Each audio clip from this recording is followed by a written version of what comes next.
महात्मा गांधी की आत्मकथा का एक अंश। मेरे पिता करमचंद गांधी थे। वह राजकोट के दीवान थे। वह एक सत्यप्रिय, साहसी और उदार व्यक्ति थे। वह सदा न्याय करते थे। मेरी माता का नाम पुतली बाई था। उनका स्वभाव बहुत अच्छा था। वह धार्मिक विचारों की महिला थीं। वह कभी भी पूजा पाठ किए बिना भोजन नहीं करती थीं। 2 अक्टूबर 1869 को पोरबंदर में मेरा जन्म हुआ। पोरबंदर से पिताजी जब राजकोट गए तब मेरी आयु 7 वर्ष की रही होगी। मैं पहले पाठशाला में, फिर ऊपर के स्कूल में और वहां से हाई स्कूल में गया। एक बार पिताजी श्रवण पितृ भक्ति नामक नाटक की एक किताब खरीद कर लाए थे। मैंने उसे बड़े शौक से पढ़ा। उन्हीं दिनों शीशे में तस्वीर दिखाने वाले लोग आया करते थे। उनसे मैंने अंधे माता पिता को बहंगी पर बैठाकर ले जाने वाला श्रवण कुमार का चित्र देखा। मैंने मन ही मन कहा, मैं भी श्रवण कुमार बनूंगा। मैंने सत्यवादी हरिश्चंद्र नाटक भी देखा। बार बार उसे देखने की इच्छा होती। हरिश्चंद्र के सपने आते। बार बार मेरे मन में यह बात उठती कि सभी हरिश्चंद्र की तरह सत्यवादी क्यों न बने। यही बात मन में बैठ गई कि चाहे हरिश्चंद्र की भांति दुख उठाना पड़े, पर सत्य को कभी नहीं छोड़ना चाहिए।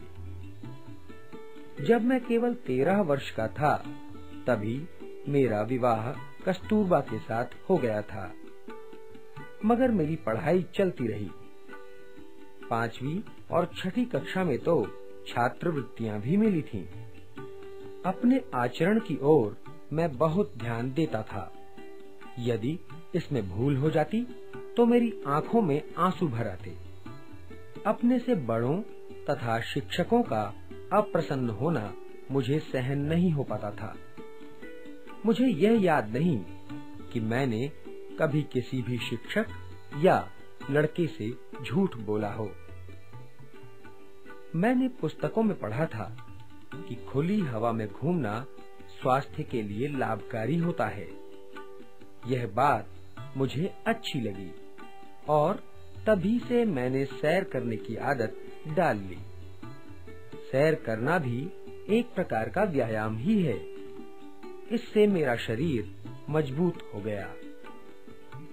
एक भूल की सजा मैं आज तक पा रहा हूँ। पढ़ाई में अक्षर अच्छे होने की जरूरत नहीं, यह गलत विचार मेरे मन में इंग्लैंड जाने तक रहा। आगे चलकर दूसरों के मोती जैसे अक्षर देखकर मैं बहुत पछताया। मैंने देखा कि अक्षर बुरे होना अपूर्ण शिक्षा की निशानी है। बाद में मैंने अपने अक्षर सुधारने का प्रयत्न किया, परंतु पक्के घड़े पर कहीं मिट्टी चढ़ सकती है। सुलेख शिक्षा का जरूरी अंग है। इसके लिए चित्रकला सीखनी चाहिए। बालक जब चित्रकला सीखकर चित्र बनाना जान जाता है, तब यदि अक्षर लिखना सीखे तो अक्षर मोती जैसे हो सकते हैं। मेरे संस्कृत शिक्षक काम लेने में बड़े सख्त थे। फारसी के शिक्षक नरम थे। विद्यार्थी आपस में बातें करते कि फारसी बड़ी सरल है। यह सुनकर मैं ललचाया और एक दिन फारसी की कक्षा में जा बैठा। यह देखकर संस्कृत शिक्षक ने मुझे बुलाया और समझाया, तुम्हें संस्कृत समझने में कोई कठिनाई हो तो मुझे बताओ। मैं तो सब विद्यार्थियों को अच्छी तरह संस्कृत पढ़ाना चाहता हूँ। आगे चलकर इसमें रस ही रस है। देखो, हिम्मत न हारो। तुम फिर मेरी कक्षा में आकर बैठो। मैं उन शिक्षक के प्रेम के कारण मना न कर सका। आज भी मैं उनका उपकार मानता हूँ, क्योंकि आगे चलकर मैंने समझा कि संस्कृत का अच्छा अध्ययन किए बिना न रहना चाहिए। मैं हाई स्कूल में मंद बुद्धि विद्यार्थी नहीं माना जाता था, पर जहाँ तक याद है मुझे कभी अपनी होशियारी का कोई गर्व न रहा। इनाम या छात्रवृत्ति पाने पर मुझे आश्चर्य होता था, लेकिन अपने आचरण की मुझे बड़ी चिंता रहती थी। मेरे हाथों कोई ऐसा काम न हो जाए जिसके लिए शिक्षक को मुझे दंड देना पड़े। मुझे याद है कि एक बार मुझे मार खानी पड़ी थी।